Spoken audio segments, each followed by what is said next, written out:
Hello and welcome to the podcast. Thank you so much for joining us today, Megan. How are you doing? Good. How are you? I'm doing great. Thank you for asking. Thanks for taking time out of your day to share your information and insights here for everyone to listen to. Sure, no problem. If you want to just kind of start off and give us a little background information about yourself and your business and whatever you want to share, that would be great.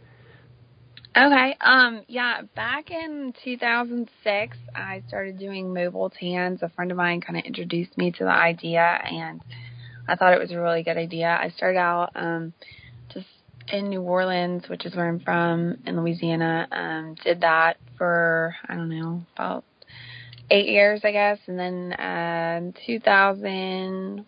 2013, I opened a studio salon, and that's kind of where I'm at now.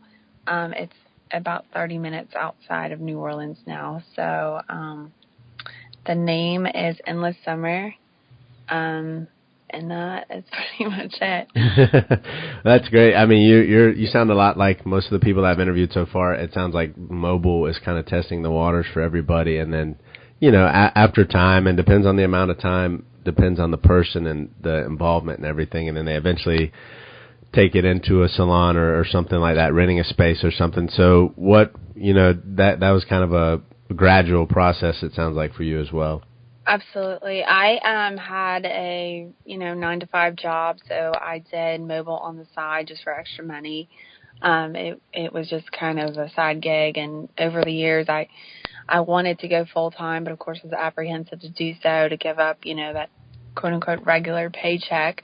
But finally it was a lot harder to accommodate clients because, I had my regular job that would take up so much time. I'm a mom, so I had the kids too. And finally I just went for it, and it was a lot easier. It became easier for me, better for the clients because they had a place to go to. I wasn't traveling. I didn't have to worry about traffic or, lugging stuff around anymore.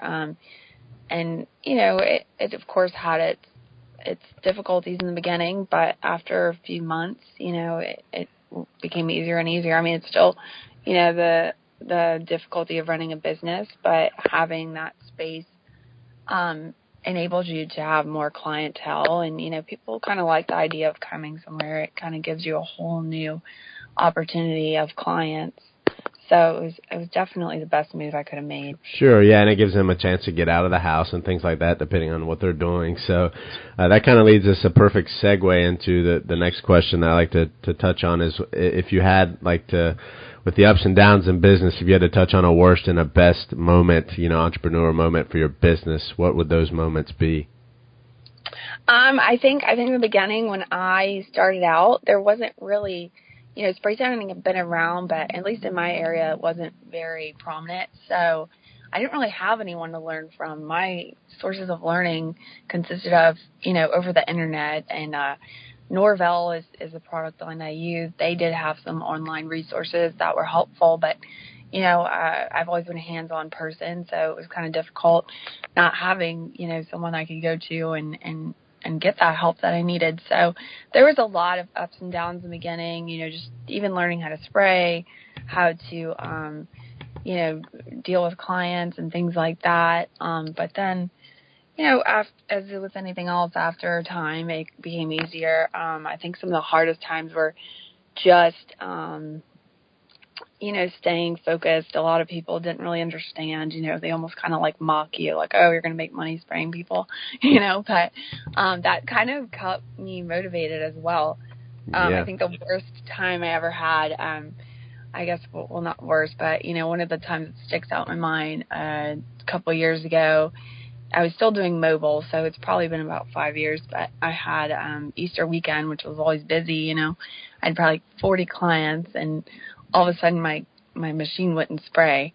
So I went into full-blown panic mode, didn't know what to do. It just would not turn on. So I canceled a few appointments, and then I was like, there's got to be some way I can fix this. And I did call Norvell, and they overnighted me a machine, so I was able to still do most of my appointments, which was awesome. So that was probably a bad situation turned good.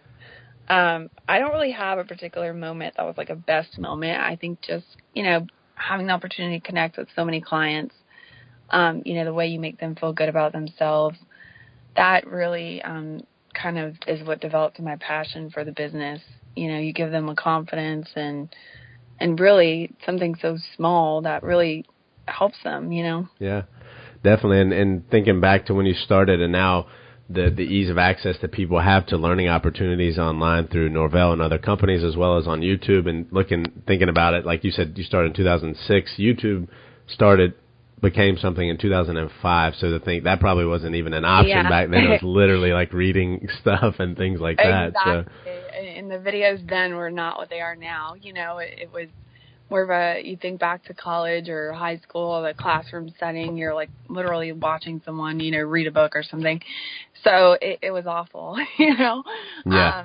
And now, but I would say I've helped people, I've gained so much knowledge about it, and I do have a passion for it. So I've helped people start their own businesses. And I would even say now that it's expanded so much, it's almost more difficult because there's so much information out there and so many people are saying different things. So it's kind of like either way, it would be hard, Yeah. There's so many brands just popping up all over and people who consider themselves experts that aren't giving the greatest advice, right. So I guess at any speed you start, it's not always going to be easy, but I think the positive now is more people are aware of it. A lot of more people do not want sun damage or tanning beds or anything like that. So that part helps us, to be more available. Yeah, from the client side, they're definitely more open to it. From the training perspective, like you mentioned, it's kind of information overload. And hopefully people, everybody's going to find their own little nook to go in there and find the people that they want to learn from, but, go with somebody and stick with it at least. And hopefully that person is honest and provides you the insight and information that you need. Absolutely. Yeah. So as your business has grown and you've gone from the mobile to in the salon, a little bit different probably for you, how has your process or anything changed from a daily to a weekly thing as far as what you do yourself? Do you have any employees or anybody spraying for you? I do, and that's been a difficult journey in itself. One thing I've always been an overachiever. I always worked very hard. I'm one of those people that doesn't stop working, which is probably to a fault. So as my client base grew, I was always readily available, 7 days a week, 24 hours. And I kind of burned myself out on that one. So, that I think the biggest advice I can give would be to stay balanced, to create some boundaries, but still be readily available. And I have had difficult time trying to find someone to spray. I don't know if it's me just wanting to duplicate myself, which will never happen, but then your clients get so used to you. So it's like your baby, So that portion's been difficult, but I do have 2 girls now, so far so good. With the expansion, you kind of just have to let yourself go a little and just, do the best you can. Yeah. But I've been fortunate to have that expansion, so in the end, I'm thankful for it. Yeah, definitely. And I think educating them, taking care of them, understanding them, what they like and as humans and, ultimately caring for them will help you succeed in your business and everything like that. So that's always helpful. And the work-life balance is a challenge for everybody, especially nowadays that everybody has their phones and email all the time and things like that and contact through text, phone calls, Facebook, whatever it may be. There's a fine line there, but there is the need for people starting out at least to put a lot of that work and sweat equity in up front. I mean, I did it for many years. I have 3 kids. I was a single mom for a major part of that. So, I mean, I just, whenever I could make it happen, you have to eat, sleep, drink, whatever it is you're doing. I mean, if that's what you want to do, I'd read articles not only pertaining to spray tanning, but just business in general and marketing and, how do I do this? How do I do that? I haven't really paid for much advertisement. I've learned through the way, it's more about connecting with people and having those relationships with people is really what's going to help you expand, because in any industry, you're going to go with someone and if a friend asks you, hey, do you want to go, get a spray tan? Well, oh, hey, I have this friend over here. And that's how you're going to get yourself out there, you know? Yeah, definitely.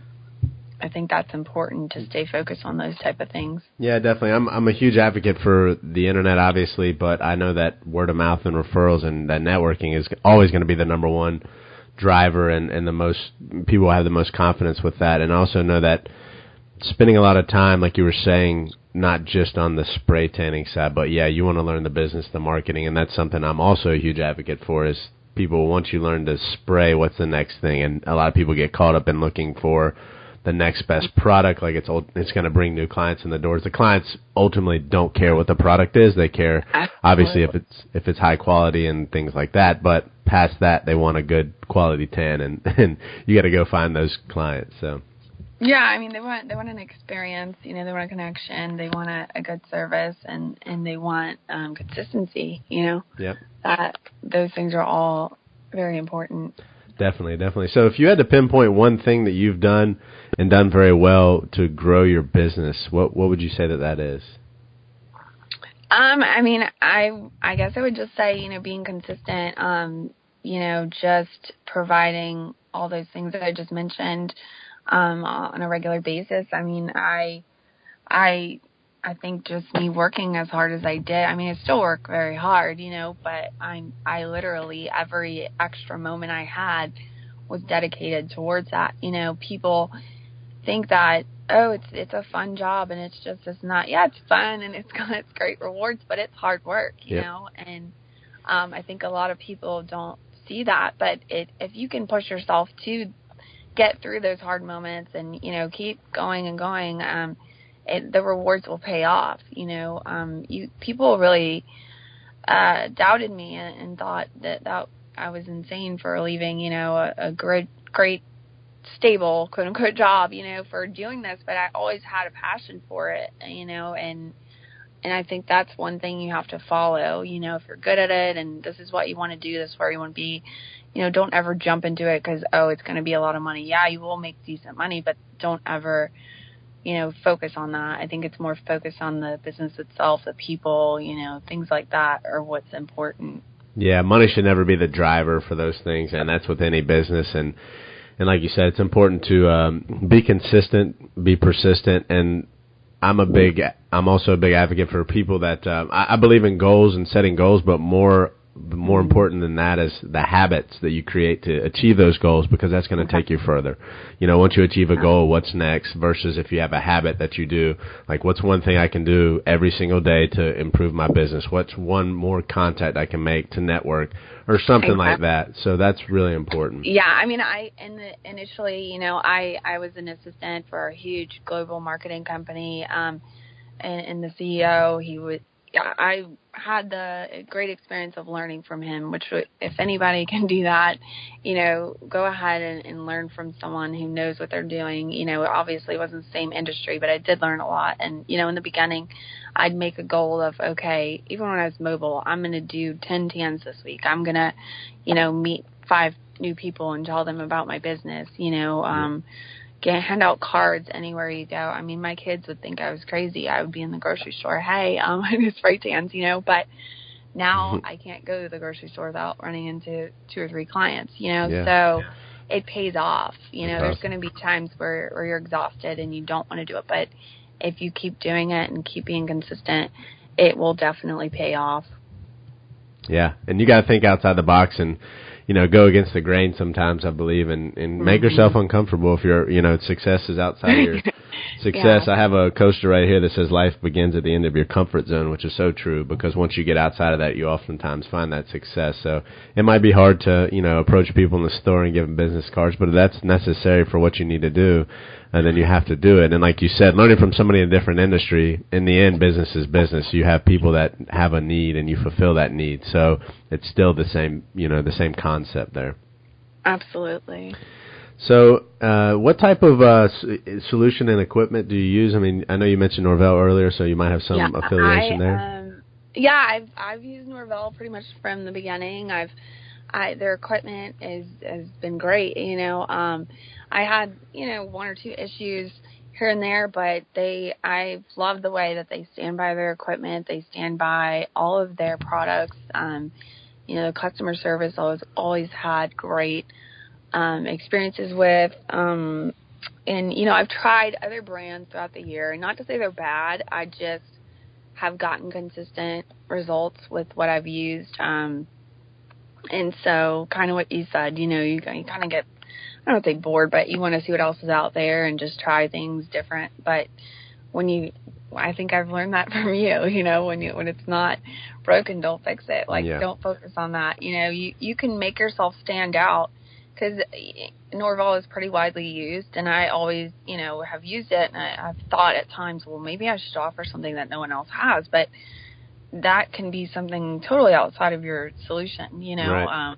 Just the experience, the vibe, everything like that can set you aside. So I have nothing but good things to say about Norval. I use their Z-Gun and that machine that goes with it, and I started out with the M1000, and then I went to the mobile arena, which I think they call it something else now, and now I have the Z3000, I think it's called.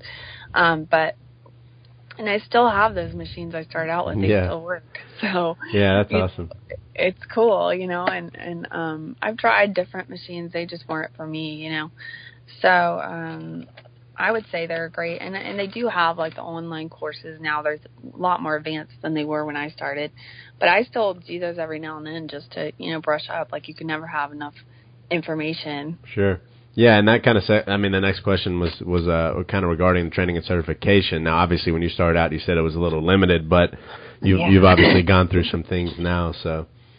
Yeah, I did online Norval courses. They have different business. Just starting up courses. They have, color guides and different things like that. I've watched a bunch of YouTube videos, just different brands, different companies, basically any information that I can take in that's, helpful. And there was, I've joined the spray tan group on Facebook where it's, all the different spray tan artists from all over, and I've learned a lot from those people as well. Sure. I think every day, there's new learning opportunities. So whether it's directly related to the industry or just business-wise, I try to take in as much information as I can, and it's always pretty helpful. Sure, yeah. Probably filter through, see what works for you, and pass the rest out, just to kind of keep it moving. For sure. Yeah, and yeah. I wanted to touch on something you were talking about, the different solutions, and like you said, not just going around and testing and kind of sticking with it if it's not broken. I would kind of challenge people, again, to think outside the box, and versus, you might be able to get some free samples. People might be paying to try some new products, and I'm not saying don't do it, but think about what you could do with that money, whether it's some online advertising on Facebook, through Google AdWords, or even taking care of your clients, maybe buying somebody a gift or something just outside of the box, and something that's going to go a lot further and kind of help you grow your business. So that's something that I like to, to kind of challenge people to think about, think outside the box.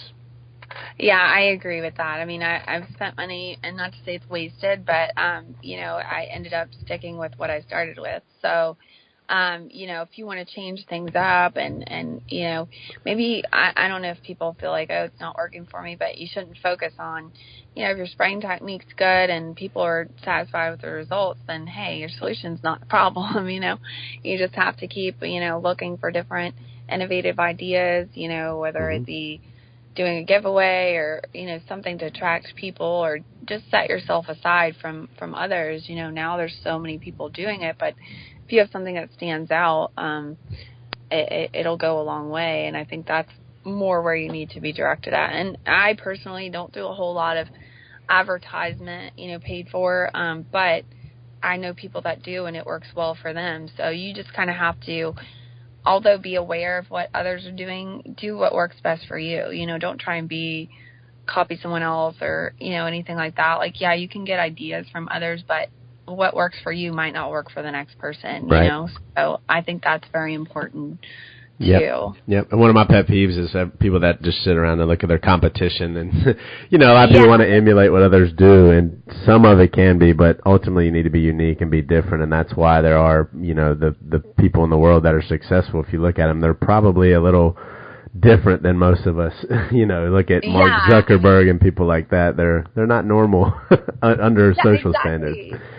And I've learned too through the way, there's people local to me that do the same service I do. And I think the biggest advice I can give to people, try and, befriend those around you, even if they're down the street, 2 blocks away. If you can, sort of develop a network with those people, it can be helpful to your business, believe it or not. I'd done that with a girl that was, about a mile away from me, and it worked out well. At that time I didn't have anyone working for me. And so if I had to go out of town, or you can't be there 24/7, it's good to develop that network. Now I get it. There's always going to be people who you can't really develop those type of friendships with, but if you can, at least try to, we all have our different styles. There's a different hairstylist on every corner. Yep. So, I think that's another thing. And I do read a lot. I read one of a really successful real estate agent, who's, in her late 70s, that said the only year that she didn't make money was the year she focused on her business, on her competition too much, So it's good to be aware, but that's not where your focus should be. And I think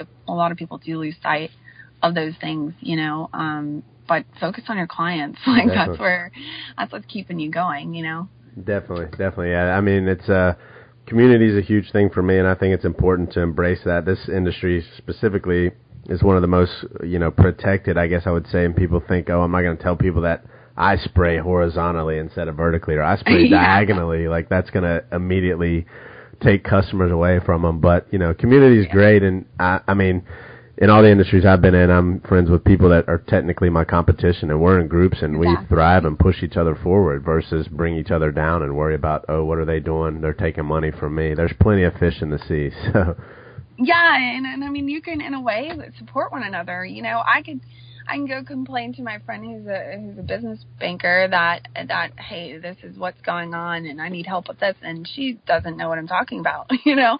But if I have a friend who's doing spray tans, then hey, we can relate to one another, help one another. Those type of things I think are really valuable, and Absolutely. you can't get those from anyone else. Absolutely, definitely. So Megan, if you could write a letter to yourself when you were just starting out back in 2006, when you were doing your mobile tannings, what would you say to yourself?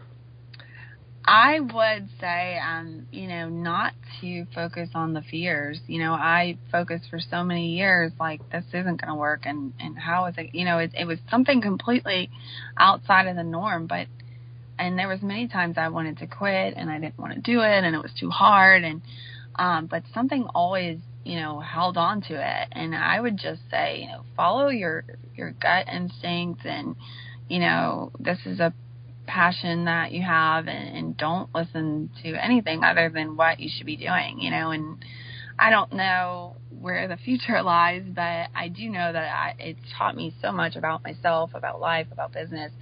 And I've made some really amazing connections with people and clients, and, they're like family now. And I do see success from where I started, and I do feel like I'll have further development. So I would say just, focus on what you want to do and make it happen, Yeah. Fear oftentimes gets in people's ways and kind of holds them back versus pushing them forward. Use that fear to drive you, and like you said, there's going to be ups and downs. There's going to be times where you doubt it. Let that be some way to push you forward. Everybody goes through that. You're not alone. If you're struggling, if your business is slow, obviously during the winter months it's slower for people. That's common things. But what can you do, every day to drive and push your business forward? What's one new connection you can make? What's one new person you can impact? Whatever that may be. So think about that sometimes, and don't focus on the negatives or the fear. That's always going to be something that can drive you instead. So, Megan, thank you so much for sharing all this information today. Appreciate your time and the commitment you gave to the Happy Tans community. All right. Thank you for having me. It was great talking to you. My pleasure. Take care. All right. Thanks.